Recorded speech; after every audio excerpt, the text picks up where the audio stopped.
Welcome back to my channel learning with Biswajit sir. আজকে তোমাদেরকে আমি ক্লাস টেনের জন্য কমন এরার শেখাতে যাচ্ছি। রাইটিং স্কেলে প্রচুর পরিমাণে ভুল হয়ে থাকে। এই ছোট ছোট ভুলের জন্য প্রচুর নম্বর চলে যায়। এর জন্য আমি কমন এরার দিচ্ছি। এটা তো উচ্চ মাধ্যমিকে আসেই, তবে কমন এরার যদি না শেখা থাকে তাহলে তোমাদের রাইটিং স্কেলে ভুল হবে। আর এটাই তোমাদের গ্রামারের উপরে বেস্ট করা থাকবে। এই গ্রামারও কভার হয়ে যাবে আর কমন এরারও শিখে যাবে। কমন এরার মিনস হচ্ছে সাধারণ ভুল। এই সাধারণ ভুলের জন্য পুরো নম্বরটাই চলে যায়। বলতে এখানে সাধারণ ভুল বোঝায়, কিন্তু আসলে এটা বড় ভুল। তো যেমন দেখো, I know to write English. শুনতে তো মনে হচ্ছে ঠিকই লেখা আছে, আমি ইংরেজি লিখতে জানি, কিন্তু আসলে এখানে ভুল কোথায় আছে? নো এর পরে যদি আবার মেন ভার্ব থাকে তাহলে মাঝে হাউ টু ব্যবহার করতে হয়, হাউ। তাহলে I know how to write English এভাবে লিখবে। তারপর দেখো, no sooner did he reach the station the train left. এটা কিভাবে করবে? এটা হবে no sooner did he reach the station then the train left the platform. Okay, আবার এটা এভাবেও করা যায়, no sooner had he reached the station then the train left the platform. দুরকমই করা যাবে।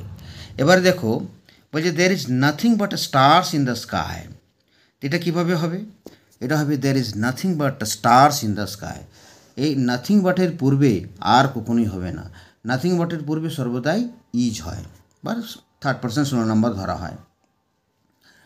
তারপর দেখো, he is weak, he is so weak that he could not walk. এটা কীভাবে হবে? He is so weak that he cannot walk. এখানে যদি ইজ থাকে তাহলে এখানে ক্যানট হবে, কুড নট হবে না। এখানে যদি ওয়াজ থাকে বা ওয়্যার থাকে তাহলেই কুড নট হবে। অর্থাৎ সে এত দুর্বল যে হাঁটতে পারে না। তারপর দেখো, একটি খুব ফেমাস স্টেটমেন্ট মিল্টনের। মিল্টন বলেছিলেন যে better to reign in hell then serve in heaven. এটা মিল্টনের বক্তব্য। তো মিল্টন তখনকার সময় ঠিকই লিখেছিলেন, এখনও ঠিক আছে ওটা, কারণ ওটা একটা বক্তব্য। দুবার ইনফিনিটিভ প্রয়োজন করা জরুরি নেই, তবে কেউ যদি দিয়ে থাকে তার ভুল নয়। তাই এভাবেও করতে পারো, টু রেনও টু এখানেও ব্যবহার করতে পারো, এখানেও ব্যবহার করতে পারো। যেহেতু রিপিটেশনটাকে এড়ানোর জন্য টু তুমি নাও ব্যবহার করতে পারো, কিন্তু এটা এরার নয়। Better to reign in hell than to serve in heaven, এটাও ঠিক। ওকে, তারপর দেখো, তারপর আছে এখানে বলছে I can't deny to help you. এটা কীভাবে করবে? তা ডিনাইয়ের পর সবসময় জেরান্ড ব্যবহার করতে হয়। তাহলে কী হবে? I can't deny helping you. Okay, এভাবে করে নেবে। এবার having done this I will go to my house. Having done this এটা একটা অ্যাডভার্বিয়াল ফ্রেজ। তো এটা কীভাবে করবে? Having done this I will go to my house. এখানে উড ব্যবহার করবে না। নেক্সট দেখো, বলছে আই স্ট্যান্ড 5 feet 2 inches টল।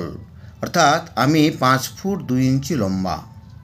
তো এটা কীভাবে? এটা কোনো এরার দেখতে পাওয়া যায় না। তাহলে I stand 5 foot 2 inches tall, সেমকে সেম। এবার বলছে the more you read the more will you learn. যত পড়বে ততই শিখবে। এটা দুরকম মিনিং হয়। আরেকটা মিনিং হবে the more you read the more you will learn. যত পড়বে তত শিখবে। এখানে হচ্ছে the more you read the more will you learn. যত পড়বে ততই শিখবে। ওকে, অতএব এটা একটা কারেক্ট সেন্টেন্স। নেক্সট ওয়ান দেখো, এবার বলছে কনসিস্টেন্সি ব্রিং সাকসেস। তো কনসিস্টেন্সি এটা একটা থার্ড পারসন সিঙ্গুলার নাম্বার। অতএব এখানে হবে কনসিস্টেন্সি ব্রিংস ইউ সাকসেস।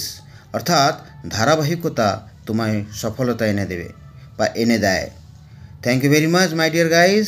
যদি ভালো লেগে থাকে সাবস্ক্রাইব করবে, কমেন্ট করবে, আর এইভাবে কমন এরার তোমাদেরকে দিতে থাকবো। কিছুদিন অসুস্থতার জন্য দিতে পারিনি, অতএব এবারে দিতে থাকছি। তার সাথে সাথে টেস্ট পেপার এগুলো তো থাকছেই। আর এইভাবে 10-এর প্রিপারেশন আমি ভালো করে নিয়ে যাব। এখন 10-এর শুধু হবে, আর 10-এর জন্য যা যা ত্রুটি থাকে সেগুলি আমি কভার করার চেষ্টা করব মাধ্যমিক পর্যন্ত, তারপর আবার নিচু ক্লাস থেকে শুরু করব। কিন্তু এখন আপাতত 10, যতদিন না মাধ্যমিক হচ্ছে ততদিন শুধু 10 ক্লাসেরই থাকবে। Thank you very much, see you again in the next video.